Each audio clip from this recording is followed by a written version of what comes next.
Entonces nos damos cuenta que tenemos equipos de trabajo que aunque no lo viéramos nosotros, ya eran equipos autogestionados, pero no existía el término de autogestión, eh, no había ese como directriz o camino de cómo poder hacer las cosas, sino que implícitamente ya lo hacíamos. Pero nos damos cuenta de que competitivamente necesitamos aterrizar un poco más las ideas, ¿no? Entonces, empezamos a hacer un trabajo modelo con el equipo de producción y empezamos a preparar los equipos de trabajo, darles las herramientas que ellos necesitan y nos empezamos, y digamos, Philip comparte algo muy importante que es el tema de experimentar. Y cuando hablamos de equipos de autogestión, hablamos de experimentación. Es decir, hablamos de muchos casos donde las cosas salen muy bien y hay casos donde no salen tan bien. O sea, y es parte del poder experimentar y arriesgarse a eso, ¿no?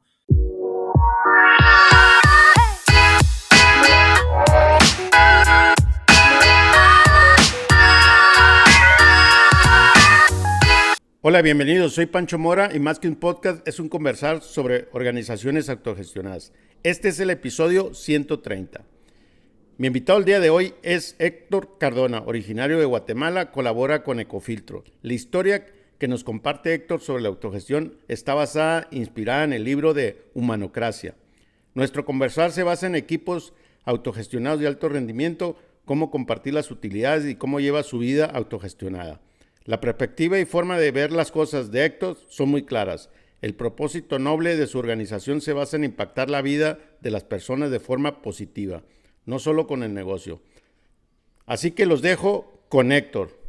Hola Héctor, bienvenido. Qué gusto de tenerte aquí. Hola Pancho, qué gusto estar compartiendo con tu persona y me siento muy, muy feliz de estar en este episodio, compartiendo un poquito de autogestión y de lo que hemos ido logrando.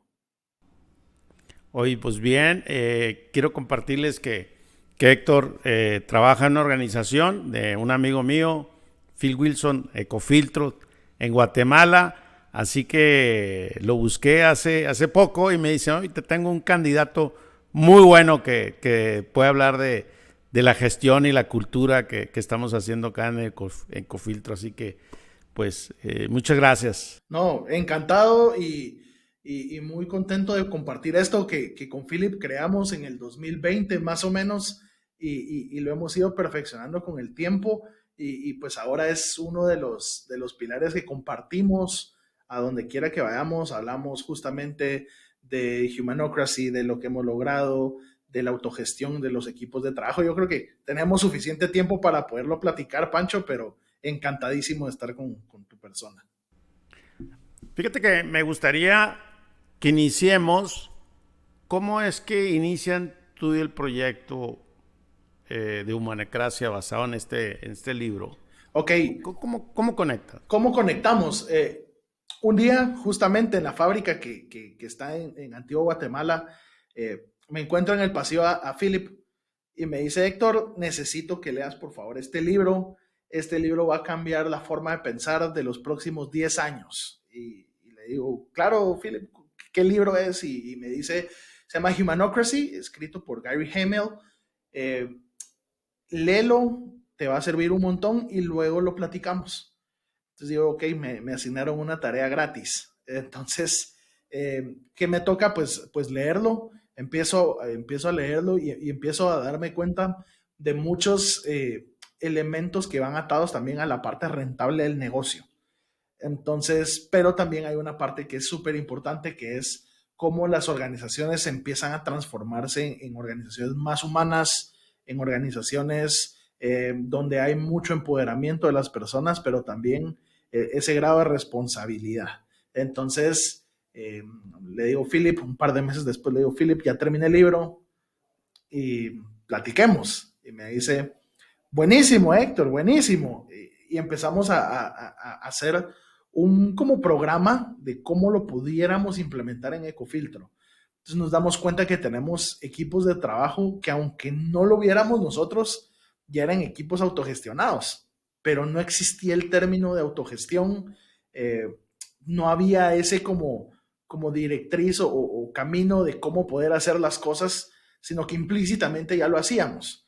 Pero nos damos cuenta de que competitivamente necesitamos aterrizar un poco más las ideas, ¿no? Entonces, empezamos a hacer un trabajo modelo con el equipo de producción y empezamos a preparar los equipos de trabajo, darles las herramientas que ellos necesitan y nos empezamos, digamos, Philip comparte algo muy importante que es el tema de experimentar. Y cuando hablamos de equipos de autogestión, hablamos de experimentación. Es decir, hablamos de muchos casos donde las cosas salen muy bien y hay casos donde no salen tan bien. O sea, y es parte del poder experimentar y arriesgarse a eso, ¿no? Pero hay algunas ventajas que muy pocas personas lo dicen cuando hablamos de experimentar, porque en el mundo de los negocios uno no está para experimentar si funciona o no funciona, ¿verdad? Siempre hay como metas, objetivos que cumplir y demás, y ahí ve uno a los equipos sufriendo por alcanzar un resultado, una meta, qué sé yo, pero nos dimos cuenta también de que al experimentar uno desarrolla algo que se llama creatividad en el colaborador, y genera también un sentido de pertenencia con la organización. Y eso es algo súper clave cuando hablamos de autogestión, porque yo no puedo autogestionar algo que de lo que no me siento parte. Y entonces nos dimos cuenta de que estas personas se sentían muy parte de Ecofiltro, pero no existía un camino o un espacio para que ellos pudieran proponer sus ideas. Y te digo, Pancho, nos llevamos una sorpresa muy, muy grande porque eh, los equipos proponen ideas muy innovadoras y que a veces uno no tiene ni idea y no tiene esa cultura de escuchar a todos, porque imagínate que escuchemos a todos, no terminaríamos nunca. Pero empezamos a darnos cuenta que los equipos de autogestión funcionan cuando empiezan a haber problemas. Es decir, hay problemas y uno no, digamos, a nivel de liderazgo, uno no tiene la respuesta para todo, ¿verdad? Quienes la tienen, quienes trabajan todos los días. Y entonces nos dimos cuenta de que los equipos necesitan de esa creatividad, necesitan de esa motivación para poder resolver esos problemas. Y al final, el buen sabor de boca cuando las ideas son escuchadas, se toman las acciones que se proponen y los resultados tienen un sabor muy especial porque la gente empieza a tener esa reacción de están escuchando mis ideas, se está alcanzando los resultados esperados y estamos resolviendo un problema. Y eso nos trajo muchísimos beneficios en el equipo. Y ya te voy a ir contando puntualmente todos los pasos que llegamos hasta llegar a eso, pero nos dimos cuenta de que también de alguna forma, esa es la parte como bonita de experimentar, pero luego hay una implicación financiera asociada a que también es parte del aprendizaje y es parte de cómo vamos construyendo las ideas. Entonces, Philip me dice, después de hacer como esta investigación, que nos dimos cuenta también de un gran problema que pasan en las organizaciones, sobre todo las organizaciones son muy grandes y el mismo libro lo explica, que el enemigo número uno de estas empresas que van creciendo mucho se llama burocracia.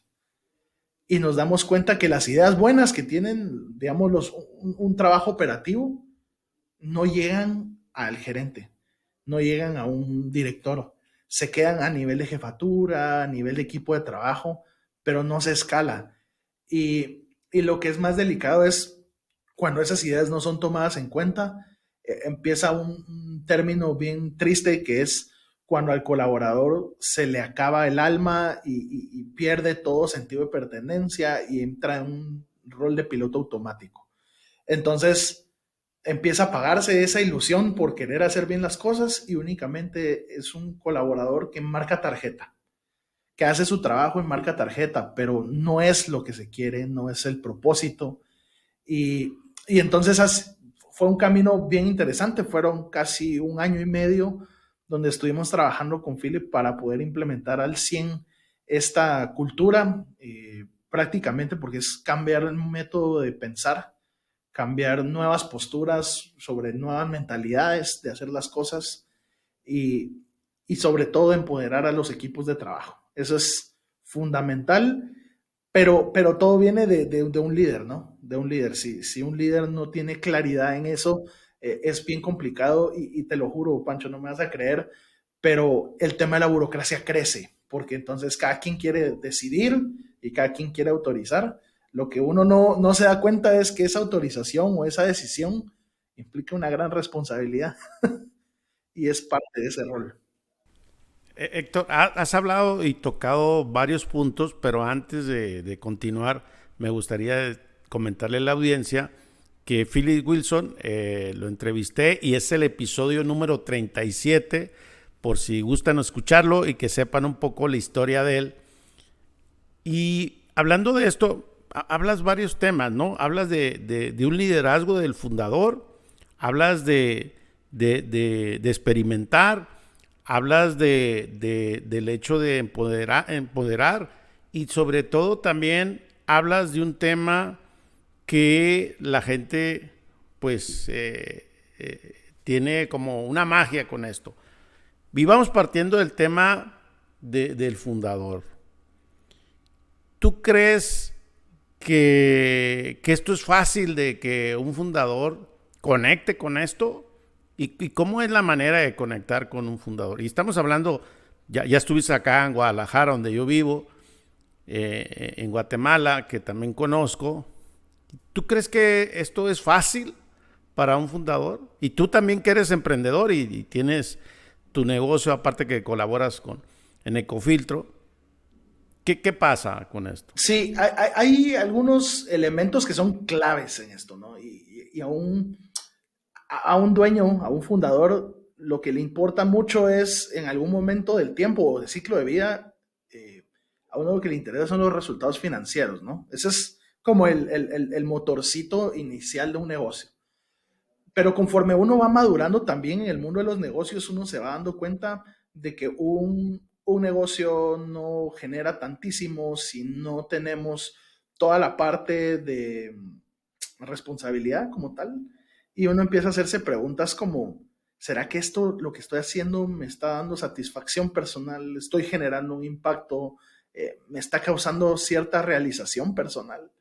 Y entonces empezamos a tener como esos conceptos, esos paradigmas de preguntas existenciales, llamémoslo así, y de ver si estoy conectando con ese propósito. Cuando uno logra y entiende el rol justamente del impacto que va generando, uno solito se va dando cuenta de que lo financiero pasa a un segundo plano, porque ya tienes un equipo de trabajo que te entrega los resultados financieros, que te entrega el resultado de negocio, y entonces llegas a ese punto de decir, no, yo lo que necesito es generar un impacto, ¿no? Cuando un fundador llega a ese punto de madurez, es bien bonito porque ya empezamos a buscar impactar a más personas, ¿no? Sobre todo a los colaboradores que están día a día contigo. Y ese es como el principal punto de conexión con un fundador. Y como te digo, en el caso personal que ha tocado, en ese punto es, hay diferentes tipos de líderes. Hay líderes que definitivamente son hechos a la antigua, como se le conoce en todos lados, que son como aquellos que te dicen qué hacer y que lo que ellos dicen esa es la última palabra, ¿no? Esa es la razón. Y te encuentras a otros líderes que son mucho más asertivos, ¿no? Líderes que escuchan, que tienen paciencia y que te enseñan. Y esos son los líderes que al final impactan en la vida. Yo siempre tengo como un ejercicio, ¿no? No sé si entendemos el término de epitafio, ¿no? Pero es cuando uno muere, ¿qué es lo que van a decir de uno? Y ese ejercicio es buenísimo cuando se trabaja con equipos de liderazgo y con fundadores, es ¿qué van a decir tus colaboradores de ti el día que te mueras, ¿no? Van a decir, Pancho fue una persona buenísima, una persona que hacía bien su trabajo, era una persona orgullosa, una persona que no comparte muchas ideas y qué sé yo. Entonces, esos ejercicios son muy buenos porque logras conectar con lo que realmente nace de ti, lo que nace de lo más profundo. Y a veces te puede sorprender en el ejercicio que dicen, no, es que Pancho era muy mala persona, ¿no? Muy mala persona y uno dice, no, qué triste que piensen así de uno. Pero es cuando dejas de conectar realmente con el propósito de tu organización. Entonces, cuando tú tienes claridad en tu propósito, todo esto viene caminando mucho más sencillo, ¿no? Y es algo que los fundadores tienen que ir entendiendo también, ir cambiando su mentalidad y hacer empresas un poco más nobles, que al final entender que un trabajador, un colaborador bien remunerado, con buenas, digamos, con buenos salarios emocionales, como proponer tus propias ideas, autogestionar tu equipo de trabajo, va a ser mucho más rentable para ti, porque esas personas se convierten de alguna forma en accionistas de tu propio negocio y te entregan un mejor resultado. Y ya te voy a contar cómo es el secreto, ¿no? Porque se oye muy como utópico, muy bonito, pero aumentan la rentabilidad de los negocios. Son negocios mucho más rentables. Y las personas tienen un salario emocional mucho mejor remunerado en ese sentido. Y son personas, no te digo que son 100% felices, ¿no? Porque siempre hay conflictos, siempre hay temas, pero es parte de ese aprendizaje que toca. Y que un fundador lo entienda, le da también ese empoderamiento y autonomía a los equipos de trabajo para gestionar sus propios resultados, aportar al negocio. Héctor, yo te escucho muy convencido y decidido, ¿no? Como que eres parte y convencido de esto. ¿Cómo tú te convenciste regresando cuando te dan el libro? O sea, cuéntame de ti. Quiero saber tu historia. ¿Tenías dudas? ¿Cómo te sentías en ese momento? ¿Y por qué decidiste darle para adelante al proyecto? Bueno, punto número uno, los casos de éxito, Pancho, son importantísimos y entender desde otra perspectiva, fuera de la caja, cómo es que funciona todo esto. Y es, punto número uno, eh, empresas muy centralizadas. La centralización de muchísimas cosas. Por ejemplo, el libro presenta un caso muy importante, que es un banco sueco, que es creo que es Hansel Banken, algo así, te lo va a pasar. Pero en el caso, presentan el modelo como que cada agencia, cada punto de agencia, de servicio, es un negocio diferente. Entonces, cada punto, cada agencia es una unidad de negocio. Entonces, evidentemente, tenés el resultado consolidado de todas las agencias, pero cada agencia se convierte en un modelo de autogestión súper interesante, porque ya te ves con la responsabilidad de lograr los resultados por agencia y los colaboradores súper comprometidos en lograr esos resultados. Y eso llevó el desenlace de ser súper rentables. ¿Por qué? Porque también los mismos colaboradores tienen ese sentido de pertenencia, que dicen, no, yo quiero lograr esos resultados.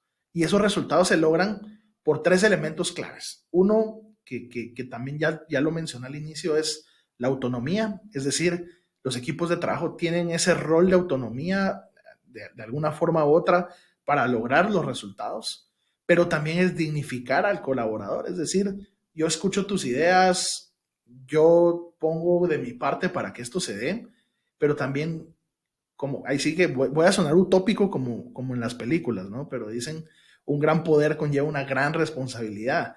Y una empresa o una unidad autogestionada tiene el triple de responsabilidad, porque al final es uno quien va proponiendo. Uno puede tener 1000 ideas y uno tal vez uno propone y le dicen, mira, tu idea creo que no es la mejor, podrías enfocarla por aquí, pero cuando uno tiene esa autonomía de tomar sus decisiones, se vuelve mucho más interesante. Y aquí empezamos a ver algunos elementos como miedo en las personas y demás, pero el resultado final es muy bueno, porque las personas con esa creatividad logran los resultados y se vuelven mucho más rentables porque te hacen salir de la zona de confort.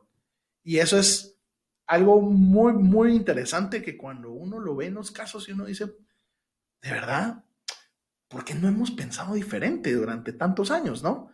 En las universidades, ya te comentaba antes de entrar al episodio, tengo amigos de diferentes universidades en el mundo, uno de ellos justo en Guadalajara de ITESO, y es como, bueno, ¿por qué en la universidad nos enseñan un modelo y te casas con ese modelo casi que toda tu vida? Porque se vuelve tu forma de trabajar y vivir.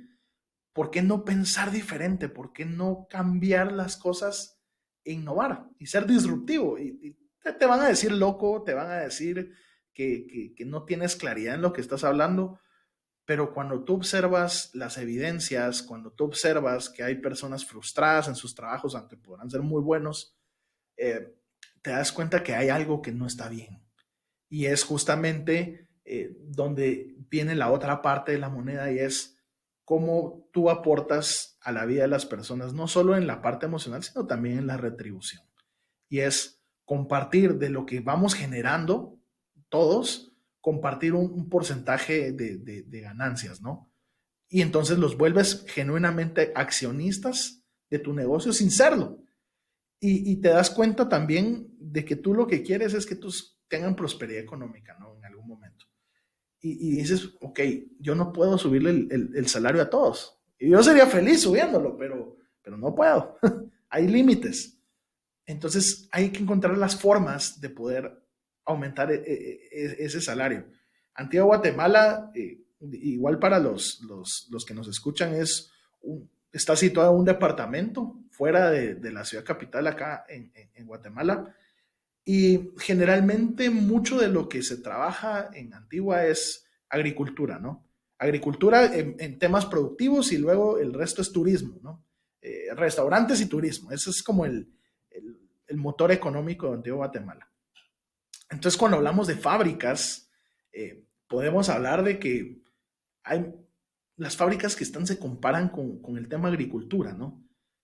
Salarios muy bajos, con trabajo muy pesado, que no puedes subirlo mucho porque también la agricultura depende del mercado internacional. Entonces se vuelve como bien complicado. Pero Ecofiltro encontró como, yo le llamo la fórmula para lograr un buen resultado y mejorar también el desempeño de los colaboradores en sus temas de ingresos, ¿no? Tienen un salario, ¿verdad? Base muy bueno, pero no lo vamos a poder incrementar en el tiempo. Entonces, se toma la decisión, dentro de lo que estudiamos con Philip, es de todas las utilidades que tenemos.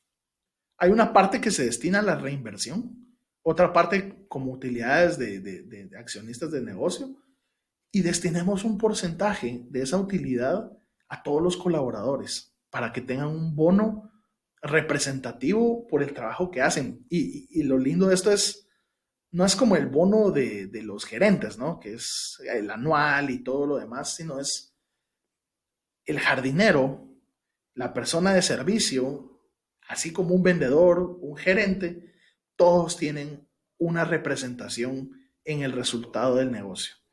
Y eso se hace lindo, se hace buenísimo, porque al final termina por situar en ese compromiso y ese sentido de pertenencia que normalmente no encuentra uno en los negocios, ¿no?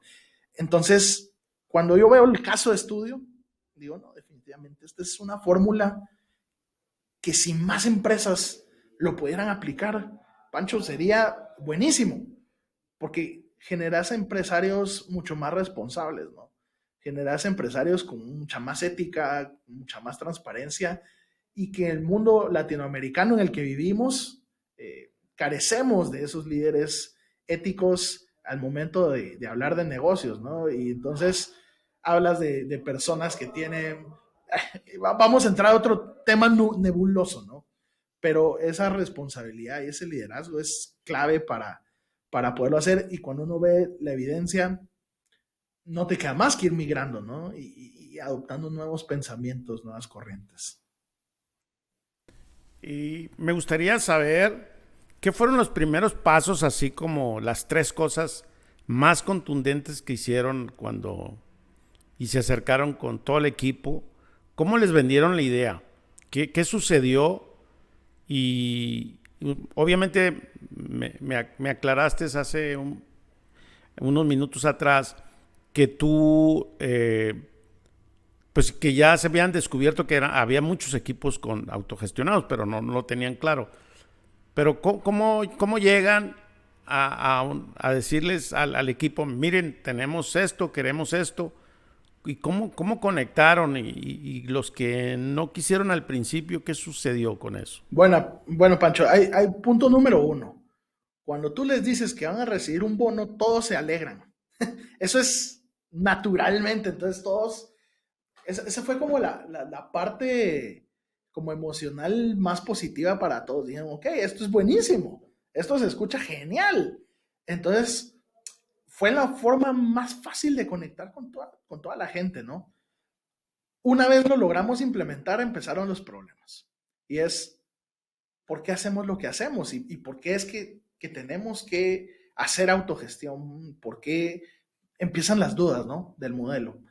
Y empieza un tema cultural de choque, de rompimiento, y todo viene a nivel gerencial. Si el equipo gerencial no tiene mucha claridad de cómo hacer las cosas, empezamos a tener cierto grado de conflicto, ¿no? Porque unos pueden tener una idea, bueno, ¿qué es humanocracia? Unos tienen ese concepto, tienen un concepto de que es para que mejoremos, para que tengamos mejores resultados, pero está por otro lado la otra visión y es, esto quiere entorpecer mi trabajo, ¿no? Y entonces ya empezaron a llegar como esas ideas erróneas o confusas, y es decir, y sentarse con el equipo de liderazgo. Señores, esto es parte de la experimentación y por eso te digo, hay cosas que salieron muy bien y cosas que no salieron tan bien. Y me gustaría detenerme ahí, hacer una pausa, como qué cosas, estos problemas sucedieron, qué empezó a comentar la gerencia, este liderazgo, o sea, como ese aprendizaje, ¿qué sucedía en ese momento? Pues en ese momento lo principal que empezamos a ver es que ya no trabajamos solo para una persona, ¿no? Y empezamos a ver, ok, mi responsabilidad en el logro de los resultados no solo es para, en este caso, Philip, sino es para todos los colaboradores. Es decir, yo quiero que todos tengan su pedacito de pastel, ¿no? Y entonces empezamos a ver de que a veces habían algunos gastos no planificados, por ejemplo, ¿sí? De algunas cuestiones que no se habían planificado y que antes uno no las notaba porque, pues, toca, ¿no? Es parte de el negocio. Y entonces empezamos a ver, ok, yo ya no puedo estar tomando decisiones de un día para otro. Esto me va a obligar a planificar mejor. Esto va, en el tiempo tenemos que mejorar nuestra parte de planificación porque al final los afectados van a ser todos dentro de la organización. Y por eso te decía, es un grado de responsabilidad mucho mayor. Entonces en el equipo gerencial a veces se te hace, ¿no? Hace ruido que te digan, no se me es justo, porque a mí me toca vender, por darte un ejemplo, me toca vender, eh, salir a la calle, conseguir las ventas, los resultados, para que gane alguien más por el trabajo, ¿no? Y es como, no, tranquilos, señores, ¿verdad? Es explicarles en la medida de lo posible todo ese aporte que haces al negocio. Tú también sos parte de eso. Tú también contribuyes. Y lo que tú haces impacta a alguien más. Y entonces entramos en una filosofía que hablamos nosotros que es como en cascada, ¿no? Lo que tú ahora aprendes, lo que tú ahora sabes, lo tienes que llevar a los equipos que están debajo tuyos, ¿sí? Y explicarles por qué es que hoy vamos a ir cambiando ese método de trabajo. Te digo, Pancho, no fue fácil, porque es cambiar la cultura, ¿no? Y cambiar la cultura de algo que se venía haciendo así durante todo el tiempo. Y es muy común que digan, hago esto de esta forma porque me ha funcionado. Siempre me ha funcionado. Y cuando tú empiezas a hacer esos cambios, las personas a veces tienen esa resistencia a ese cambio. Pero en la medida que el equipo gerencial entendió ese rol, empezó a aplicarlo, y empezó a aplicarlo, y empezó a aplicarlo, y ellos se hicieron parte de este movimiento, ¿no? Entendieron que claro, la necesidad es no solo trabajar para uno, sino es trabajar todos en conjunto, alineados hacia un mismo propósito, hacia un mismo objetivo. Y eso nos permitió empezar a trabajar de forma más sistemática con los equipos de trabajo. Te pongo un ejemplo. teníamos un problema de mermas en la producción de ecofiltros. Esto es algo bien, bien especial. Se nos estaban ovalando los ecofiltros, ¿no? Para quienes no conocen un ecofiltro, un purificador, pues es como un filtro de cerámica que tiene un espacio circular en medio que es donde se almacena el agua que luego por gravedad se filtra. Pues un proceso bien natural que luego podemos platicar ya naturalmente del filtro, ¿no? Pero empezó a deformarse en el centro porque al momento de hacer acabados hay manipulación del filtro. Y al ser artesanal, empezó a tener deformaciones y empezó a aumentar el número de productos no conforme, ¿no? Productos rechazados. Y bueno, ¿y qué hacemos? Y esto y lo otro, y esas discusiones de horas, ¿no? Y en eso el equipo de trabajo vio el problema, vio cuánto era de merma y nos dicen, tengo una solución ¿y si hacemos unas circunferencias de cartón y las ponemos al momento de hacer el pulido para que no se deformen? Y fue como, ok, hagamos la prueba. Y nos dimos cuenta de que reducimos la merma por ovalados casi en un 100%. Es decir, hoy nuestra merma no tiene nada que ver por los ovalados y a esta práctica se implementó como parte del proceso. Y cuando el equipo de trabajo y los gerentes vieron ese desempeño, ahí está tu respuesta, ¿no? A veces nos complicamos y yo siempre les digo, a veces nos hacemos un relajo en la mente para solucionar un problema que era algo tan sencillo. Pero uno que no está en el día a día, uno no lo ve así. Y estas personas que todos los días trabajan saben cómo poder aplicar esas correcciones. Y te digo, para el equipo producción, muy felices porque escucharon las ideas y súper comprometidos con mejorar el desempeño que ya traían. Ya. Héctor, siguiendo con la experimentación y experimentar que conlleva esta gran responsabilidad y compromiso, cosas que no han salido en buenos términos, o sea, en que un experimento puede ser que fracase.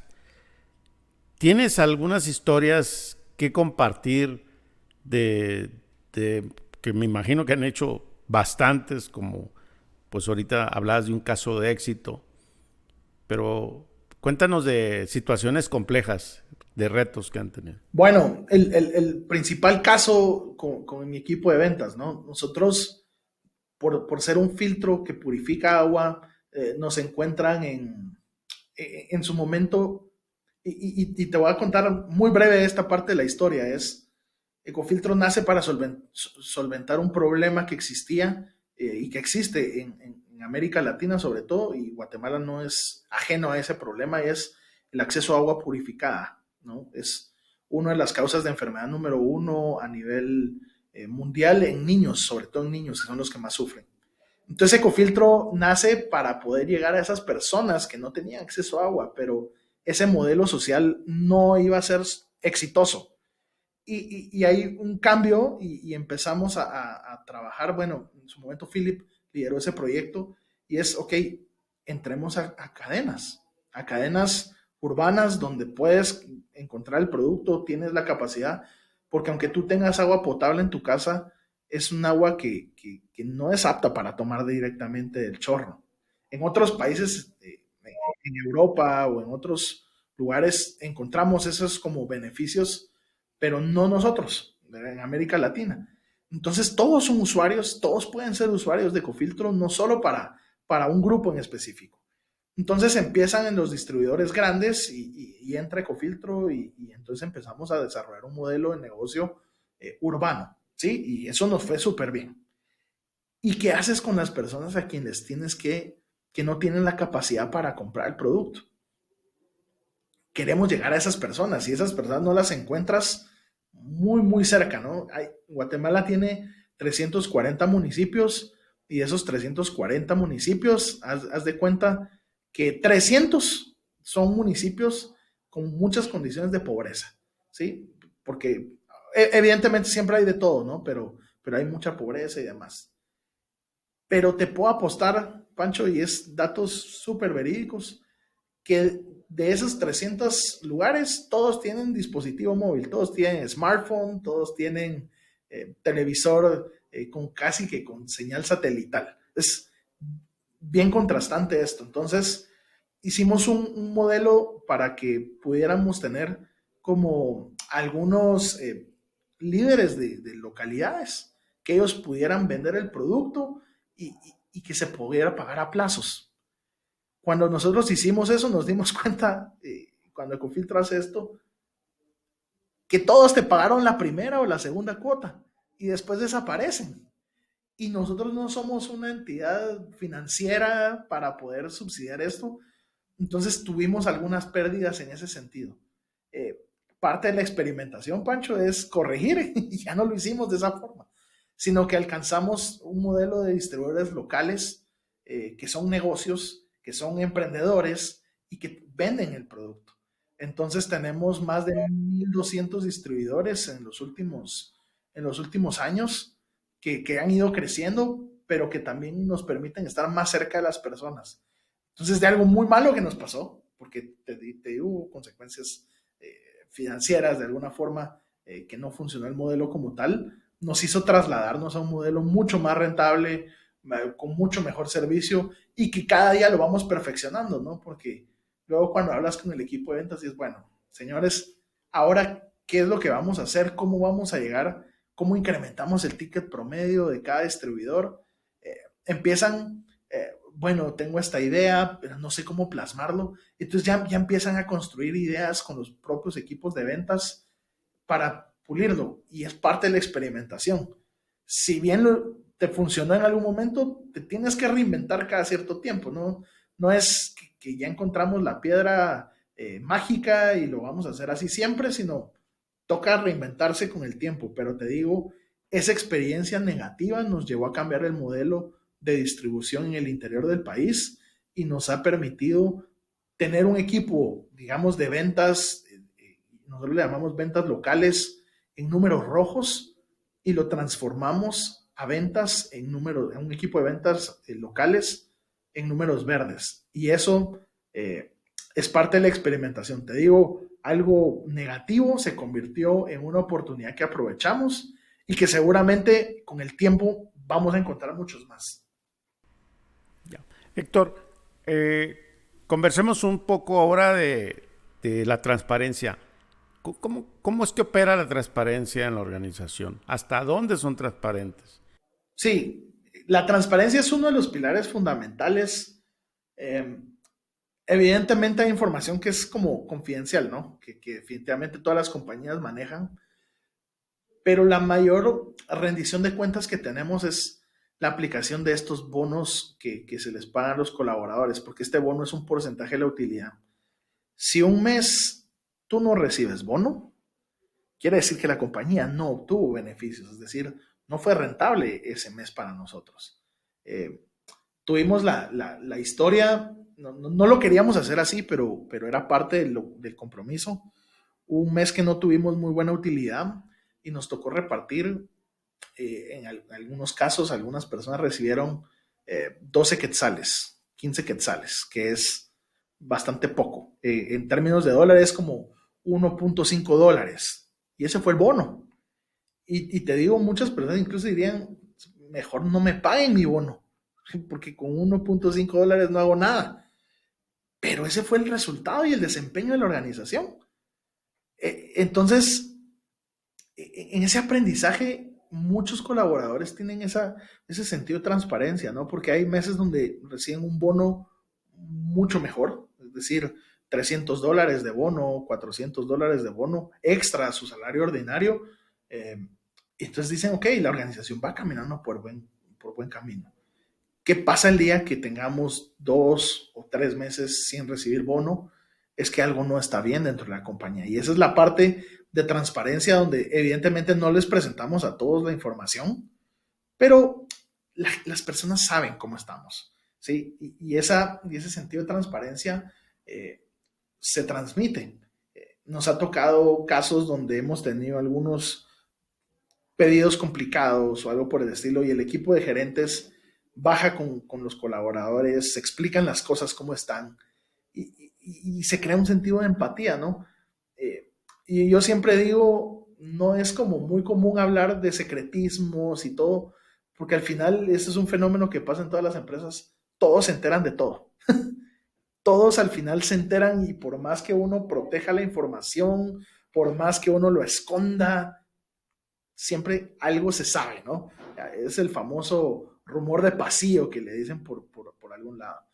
Entonces, ¿qué nos toca? Ser honestos con nosotros mismos primero. Si ocultamos las cosas, eh, nos vamos a engañar a nosotros mismos, ¿no? Philip tiene algo bien importante que lo ha enseñado al equipo de gerentes, ¿no? La gerente estratégica que a lo largo del tiempo ha ido trabajando 13 años con Philip, ha ido aprendiendo algo que también es súper importante y es no cerrarle la puerta a nadie, ¿no? Nosotros en Ecofiltro, en las oficinas, no tenemos una oficina de un director general ni nada por el estilo.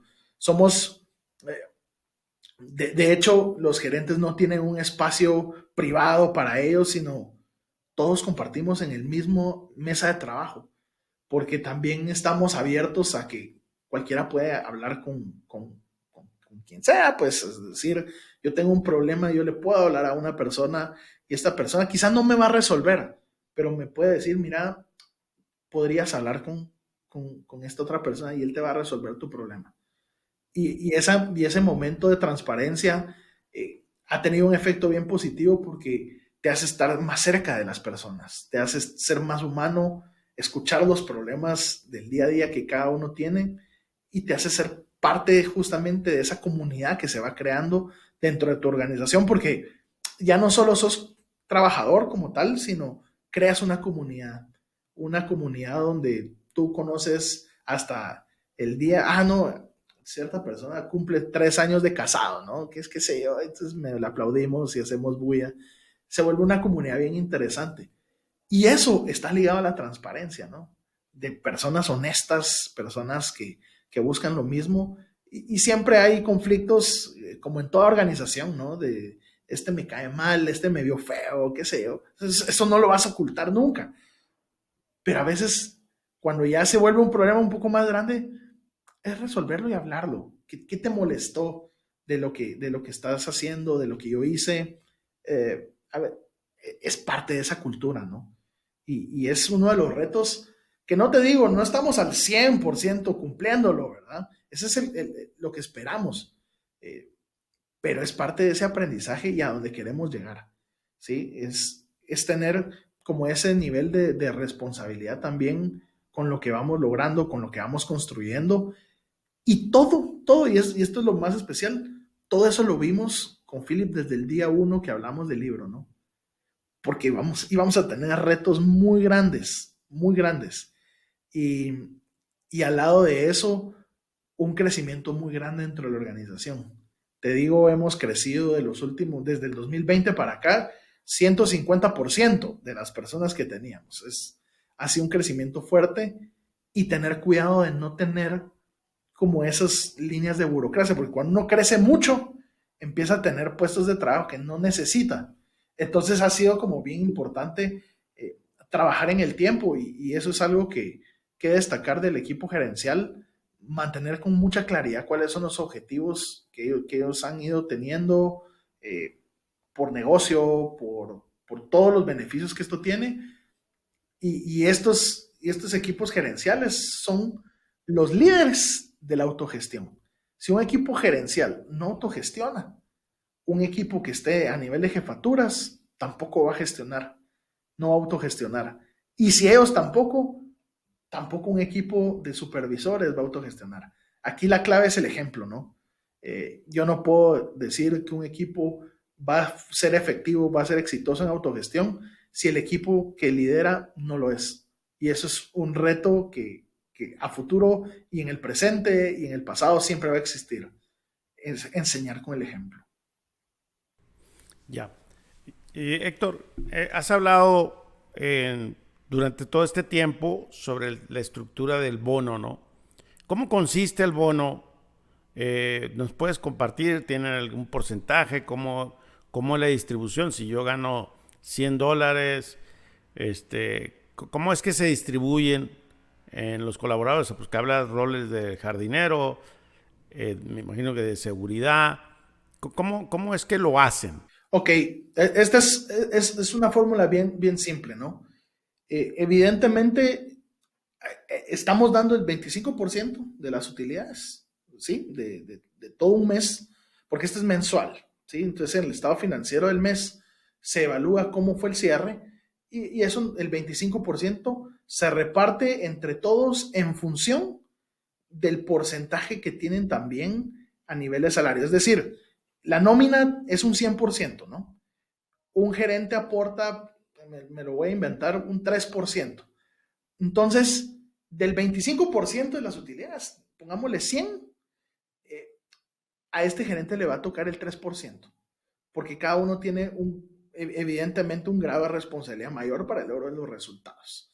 Entonces, alguien que me aporta a mí el 1% en mis salarios, en la totalidad de mi nómina, va a recibir el 1% del 25% que se reparte. Esto para también ser equitativos y ser justos en el grado de responsabilidad en la toma de decisiones. Pero eso no quiere decir que sea algo negativo, sino que al final transformamos a alguien que no es operativo, que no te genera una rentabilidad como tal, pero sí te aporta a que una oficina esté limpia, a que una oficina tenga las condiciones para poder trabajar. O sea, al final es el aporte que nadie ve y compartir con ellos es bien, bien gratificante. Eh, Podríamos hablar de casos de éxito, ¿no? Al principio de este modelo, muchas personas llegaban en transporte público, tenían que caminar bastante para poder llegar. Y ahora que entras cuando vengas a Guatemala lo vas a ver, Pancho. Está lleno de transporte de ellos mismos, ¿no? Son motocicletas que, que, que han ido creciendo, personas que dicen, gracias al bono, yo ya terminé de construir mi casa. Entonces te das cuenta que el impacto no solo es porque ahora tienen un poquito más, sino que lo invierten en algo que les trae un beneficio personal. Y cuando tú te das cuenta que tiene ese beneficio personal para ellos, también va a tener un beneficio para Ecofiltro, para la organización. ¿Por qué? Porque es una cadena, ¿no? Yo me siento bien con mi trabajo y me comprometo mucho más, logro mejores resultados y este porcentaje, te digo, va en función justamente del grado de responsabilidad que tú tienes, ¿no? No es lo mismo alguien que tiene la decisión de cuándo aprobar este gasto, cuándo no hacerlo, alguien que tiene otro rol, pero que al final entre todos compartimos un grado de responsabilidad mayor. Porque a pesar de que uno no lo ve, la persona más baja de limpieza o qué sé yo, eh, también tiene que administrar los recursos que tiene, ¿no? Tiene insumos de limpieza que no puede gastar todos los días, ¿no? Porque pegan la utilidad. Entonces, todos tienen un grado de responsabilidad, pero asimismo se compone ese poder compartir, en inglés, el famoso sharing profits, ¿no? Eh, Héctor, ¿cómo es esta etapa en la que ustedes se encuentran que en crecimiento? Hablemos del nuevo talento. ¿Qué es lo que hace? ¿Cómo se contrata? ¿Y cómo filtran el hecho de que ustedes ya tienen una cultura? ¿Y cómo es el acompañamiento de un nuevo integrante? Es un reto y qué bueno que lo mencionas porque eh, primero, cuando escuchan los beneficios, haz de cuenta, en algunos lados, cuando te contratan, hacen un proceso de reclutamiento, te presentan los beneficios, ¿no? Y entonces uno dice, bueno, pues es como muy genérico y demás, pero cuando tú entiendes la filosofía, cuando te explican en tu inducción cuál es el propósito de la organización y aún así hay beneficios para ti, hay personas que dicen, yo no creo que esto en verdad sea así, ¿no? O sea, es muy difícil de tener esa credibilidad, pero que nos toca es trabajarlo y presentarlo y vivirlo en el día a día, ¿no? Una cosa es lo que se dice y otra cosa también no debiese ser diferente a lo que se hace. Es un trabajo en conjunto y es un trabajo que tiene que realizarse efectivamente. Entonces, en ese proceso, la inducción es clave, ¿no? El proceso de inducción permite no solo entender cómo funciona el bono, que es importante, o cómo funciona el modelo de Humanocracy, sino también cómo funciona el propósito de Ecofiltro. Y aquí vuelvo un poquito atrás de lo que hablábamos del fundador, y es, si tu organización no tiene claridad en ese propósito, va a ser bien complicado transmitirlo a los demás. Pero cuando tú tienes ya esa madurez de saber hacia dónde va toda la organización bien encaminado, es mucho más fácil transmitirlo a un nuevo colaborador y que se sume a este proyecto de éxito, ¿no? Entonces, ha sido bien, bien bonito, bien especial. Te digo, Pancho, hay personas que no se han adaptado, o sea, al final hacen su esfuerzo, ¿sí? Pero no es su rol, no es lo que están acostumbrados, entonces no se sienten parte de, y entonces se sienten como incómodos de alguna forma u otra porque no fueron capaces de adaptarse al modelo de trabajo. Y esas personas, sin necesidad de mayor cosa, ellos reconocen y ellos se retiran de la organización. Y te digo, en Guatemala pasa mucho más de lo que uno cree, ¿no? Se dice mucho, hay personas que definitivamente como que no quisieran trabajar y es algo que pasa en Guatemala, pasa en México, o sea, es algo muy normal. Y son oportunidades que cuando alguien sí tiene esa voluntad de querer trabajar, de querer esforzarse, de querer hacer bien las cosas, pues se ejecutan con mucho más, yo le llamo mucho más diligencia, ¿no? De poder hacer las cosas bien una sola vez y no andar repitiendo lo mismo y lo mismo y lo mismo. Entonces, ese proceso es bien interesante y te digo, cuando alguien también no se adapta, pues simplemente no se adapta a la cultura, ¿no? Y la misma cultura va retirando a esas personas de la organización. ¿Cuál es el porcentaje que tienen de rotación, como todas las organizaciones tenemos? Como todas las ¿Esto les ha, organizaciones. Sí, esto les ha ayudado a disminuir definitivamente, definitivamente. Nosotros, te digo, el índice de rotación se ha mantenido más o menos en un 3%. 3% a lo largo del tiempo es muy buen resultado, a pesar de que hemos ido creciendo, ¿no? La vida de un colaborador es más o menos 3 4 años de trabajo. Entonces, que es bastante alto y te digo, es una empresa que existe desde el 2009, tampoco es muchísimo tiempo. Ya tenemos personas que llevan 15 años, 16 años trabajando en la organización, que es casi han estado desde sus comienzos, desde sus orígenes, y muchas personas que también nos hemos encontrado, que ya llevan 7 8 años, y muchísimas más que son de reciente ingreso, porque por el crecimiento que hemos tenido, pues se han agregado a la organización. Entonces te digo, ha sido bien interesante ese proceso, pero también súper especial poder compartir con ellos y que ellos se sientan parte de la organización. Entonces es parte de la naturaleza del crecimiento, pero también de saber que queremos retener a las personas que nos traen buenos resultados. Ya. Antes de iniciar, hablábamos de estas herramientas o capacitación a los equipos y mencionaste el tema del equipo de ventas. ¿Qué es lo que estaban haciendo con esta parte de la gestión y la cultura? ¿Y qué sucede con este tipo de capacitaciones ahí con ustedes? Fíjate que cuando hablamos de los equipos de ventas, evidentemente a veces tenemos muchas acciones por hacer, muchas ideas, pero las ideas son un tanto desordenadas, ¿no? Y yo lo digo muy transparentemente. A veces sabemos qué es lo que queremos hacer, pero no cómo lo debemos de hacer. Entonces, trasladar ese cómo es súper importante. Y te digo, es bien, uno pareciera, y lo ve con mucha claridad, ¿no? Pero cuando tú platicas con el equipo y te dicen, no, es que yo quiero llegar a hacer esto y quiero lograr esto. Y cuando tú les preguntas, ¿y cómo lo piensas hacer? Te dicen, es que no pensé en eso. Y eso pasa mucho en los equipos. ¿Y qué nos tocó hacer? Creamos un modelo de plan donde ellos van llenando la información necesaria, es decir, ok, responder las preguntas claves, ¿no? qué voy a hacer, cómo lo voy a hacer, cuándo lo quiero hacer, quién va a ser el responsable, qué quiero lograr de esto.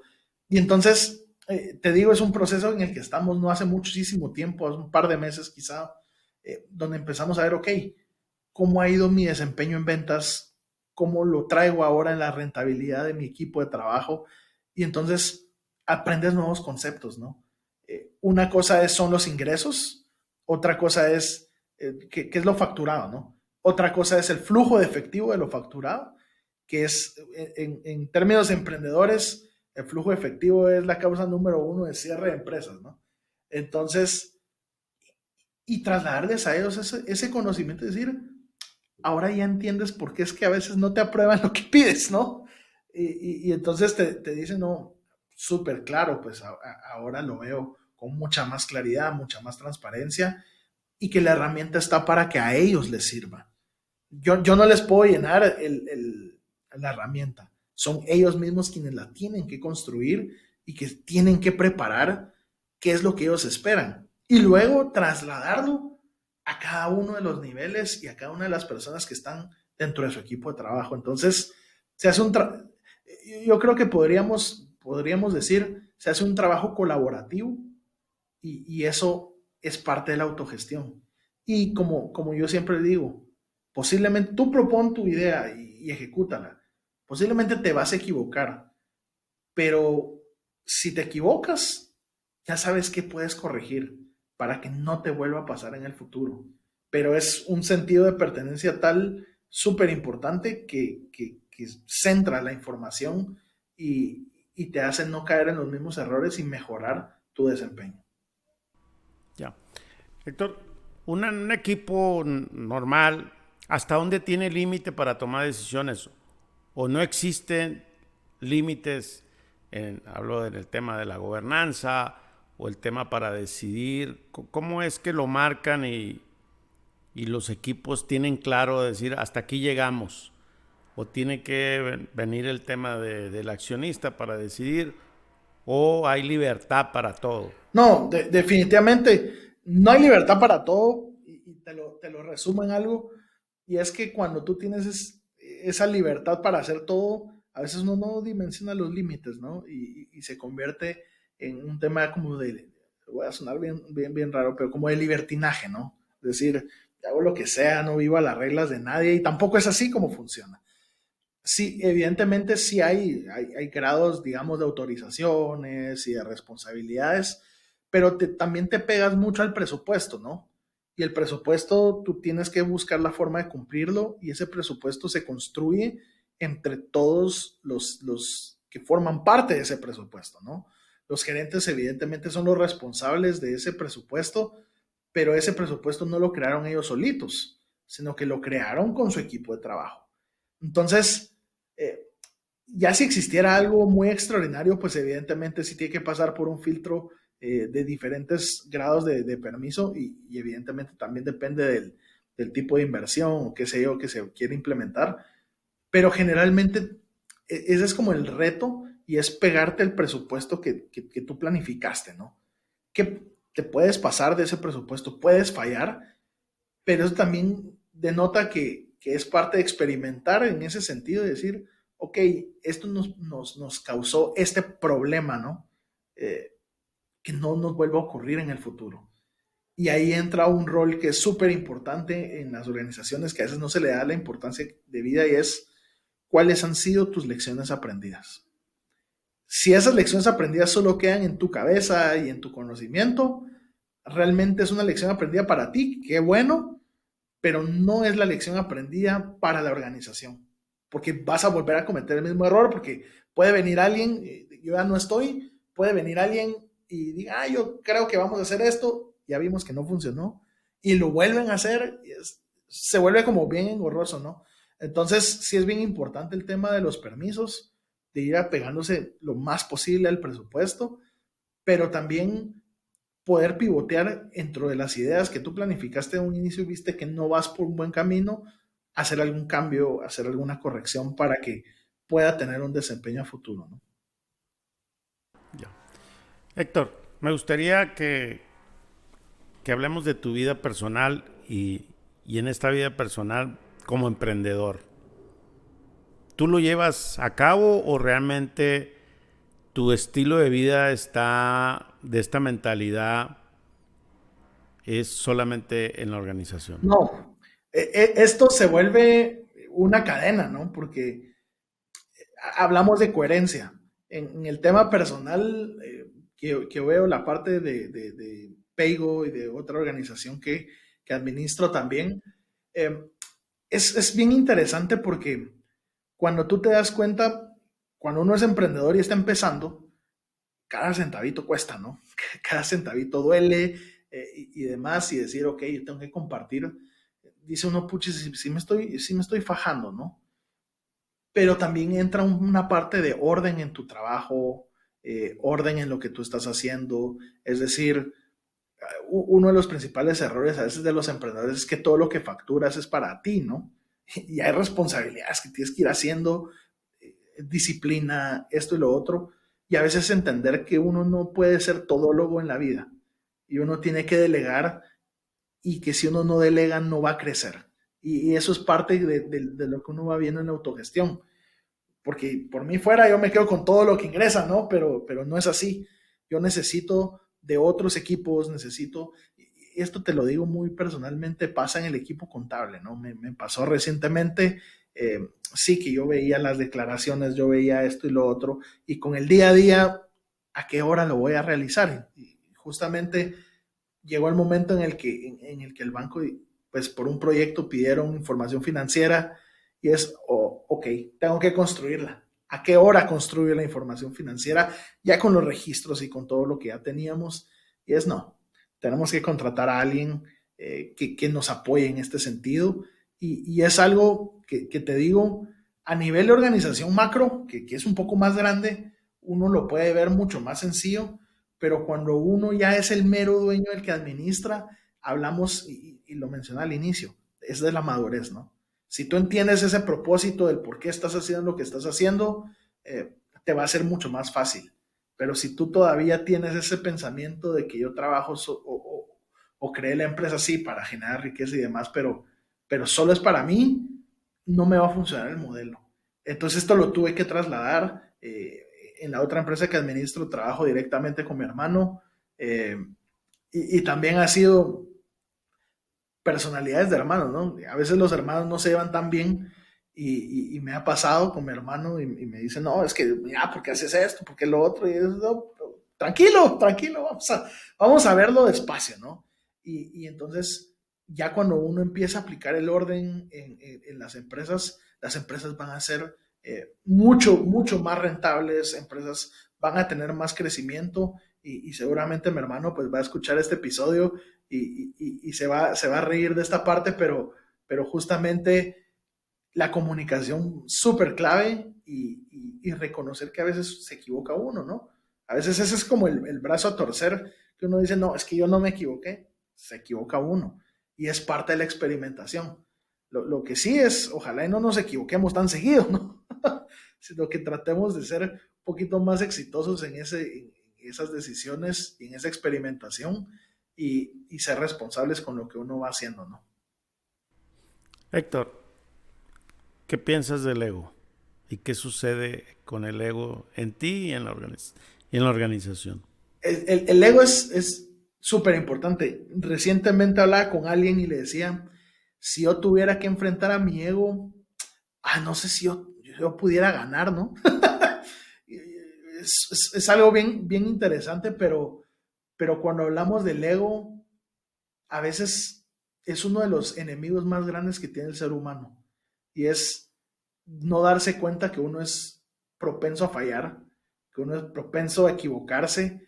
Y el ego mismo lo envuelve a uno incluso en vivir en una cápsula, en una burbuja, en una mentira misma. Y es un tema bien delicado, ¿no?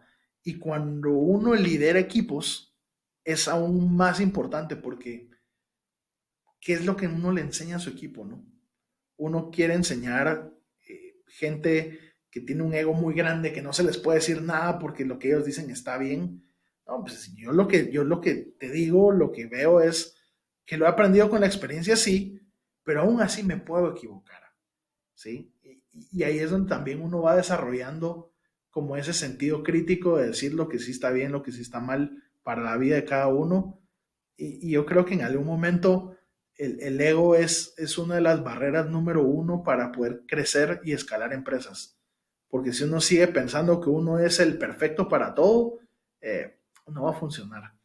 Y eso te lo digo por los equipos de emprendedores que me ha tocado compartir, y es, si yo lo hago todo bien y el resto no lo hace bien, posiblemente uno no es experto en todo. Y eso es un hecho. Uno tiene que delegar ciertas responsabilidades a quien tenga que delegarlas para poder alcanzar el resultado deseado. Entonces yo te digo, el ego, en el caso personal, te diría que es algo que se tiene que ir trabajando con el tiempo. Y la madurez misma nos va dando las respuestas, ¿no? A veces de las derrotas o de las equivocaciones uno aprende demasiadas cosas para la vida. Y eso es algo que automáticamente te hace un poco más humilde y tener los pies en la tierra.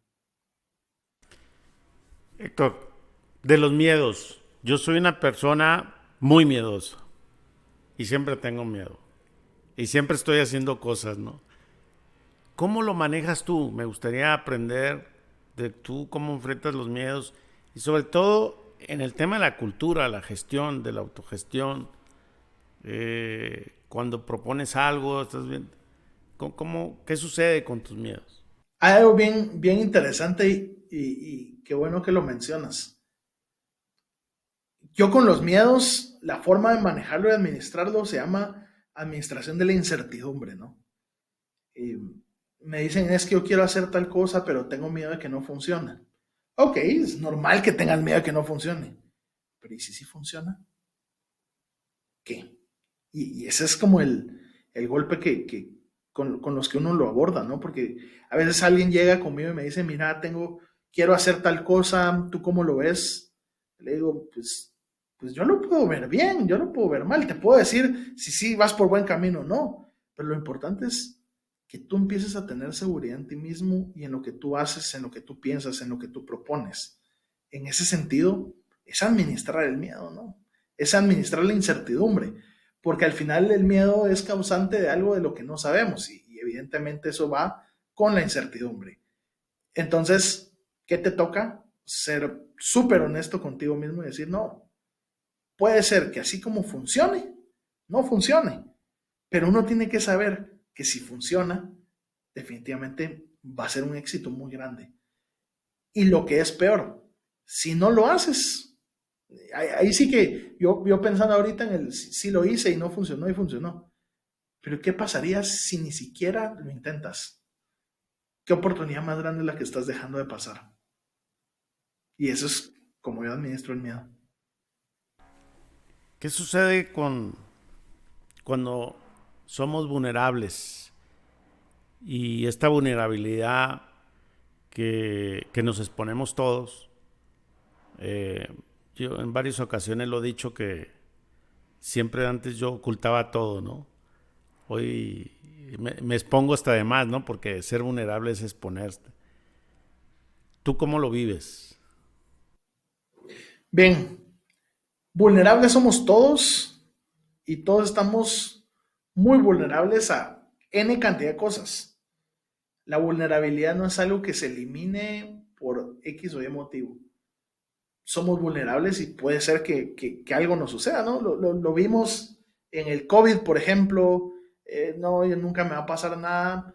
Y somos vulnerables hasta las enfermedades, ¿no? Que uno se sienta Superman y que uno no le va a pasar nunca nada. Pero es entender también que todos tenemos y ver la vida como un proyecto, ¿no? Tiene un inicio, tiene un final.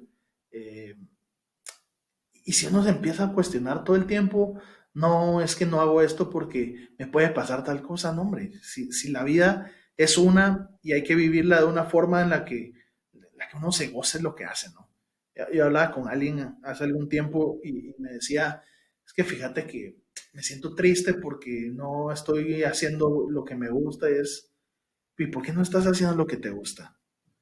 Porque no, lo que pasa es que es que si no hago esto, fallo en otra cosa. Digo, no, o sea, qué triste es pasar toda tu vida haciendo algo que no te gusta y que al final, ¿cuál fue el significado que le diste toda tu vida? Es un tema complejo, ¿no? Es un tema complicado. Vulnerables somos todos a N cantidad de cosas, a enfermedades. Y hablo de la vulnerabilidad cuando a veces mis amigos me cuentan sus historias de amor o desamor. Sí, es que me dolió mucho lo que pasó. Y entonces, porque te dolió, ya nunca más lo vas a volver a intentar. No, sí, cuando uno empieza una relación, uno tiene que abrir el corazón, ¿no? Si no, ¿cómo va a encontrarse uno con uno mismo y con lo que uno realmente es? Y me molestaba también, una amiga me decía, no, pues es que usted tiene un corazón de piedra, ¿no? ¿En qué momento va a soltar ese corazón de piedra? Y bueno, cuando sea el momento, ¿no? Cuando sea el momento. Pero no por eso bloquearse a vivir como esas emociones muy, muy fuertes, ¿no? Y uno tiene que aprender a controlar esa vulnerabilidad y potenciarla al máximo. ¿Cuál es tu mayor admiración de Phil Wilson? De Philip, puedo decir la calidad humana y como persona que es una persona increíble que uno podrá decir, no sé ni cómo tiene un corazón tan noble y tan bueno para lograr lo que ha hecho y al final creo que en eso se resume mucho de la parte de la vida de Philip y platicamos no hace mucho, decía, no, pues yo antes era, digamos, tenía muchas responsabilidades y ya era exitoso, me retiré súper joven, me dijo, pero me quedé sin propósito. Y encontrar ese propósito en Ecofiltro, en ayudar a las personas, en una causa noble, es un motivo de admiración único que yo tengo y que le agradezco también por las enseñanzas que me ha traído, porque no solo ha sido para replicarlas en otros negocios y fuera del mundo empresarial, sino para la vida misma, y que yo creo que en eso se traduce o se resume el propósito de qué queremos lograr en la vida, ¿no? Y encontrar de que podemos impactar a más personas con el ejemplo y Philip es claridad de eso, ¿no? Philip es una persona que me ha enseñado muchísimo. ¿Algo que te gustaría agregar más a este conversar? No, pues yo creo que uno de los puntos más importantes es tratar de ser disruptivo en el pensamiento. Eso nos ayuda a pensar fuera de la caja, a pensar con mucha más claridad muchos de los elementos que a veces uno tiene muchas ideas, ¿no? Yo hablaba con un amigo y me decía, es que nosotros somos muy soñadores. Sí, somos soñadores, pero ¿qué pasaría si en vez de soñar tomáramos las acciones para alcanzar los sueños? Eso es importantísimo. Entonces, yo diría, para agregar, no tener miedo a hacer lo que queremos hacer, no tener miedo a intentarlo. Si fracasa es una lección de vida, si triunfa es un gran éxito, pero nunca quedarnos con el que hubiera pasado si yo hubiera hecho tal cosa. Animarnos a no tener miedo, lograr los sueños y trabajar por ellos, ¿no? Qué bueno tener sueños, pero la cosa es echarlos a andar. Bien, Héctor, pues muchas gracias por este gran conversar. La verdad, me tienes impresionado de buen gusto de seguir conversando contigo y la verdad eres un ejemplo a seguir y me conectas mucho. ¿Dónde te pueden encontrar en las redes sociales? ¿Dónde estás activo si alguien te quiere? No, buenísimo. En LinkedIn creo que se ha hecho mucho más común LinkedIn para poder platicar. Me encuentran como Héctor Javier Cardona Barrios. Yo creo que por ahí lo podemos ir compartiendo. Estoy en Facebook también y demás, pero pues evidentemente yo creo que para compartir de este tipo de situaciones, LinkedIn es la red social donde debemos de estar para poder compartir esos casos de éxito, lecciones aprendidas y también lo que no comparte mucho en otras redes sociales que son éxitos y fracasos, ¿no? Que es número uno. Oye, pues gracias y nos vemos pronto allá en Antigua. No, perfecto. Aquí es tu casa, Pancho, y qué gusto poder conversar contigo y tener este espacio para compartir un poco de las ideas y un bonito conversatorio. Bueno, venga, saludos. Saludos. Bye.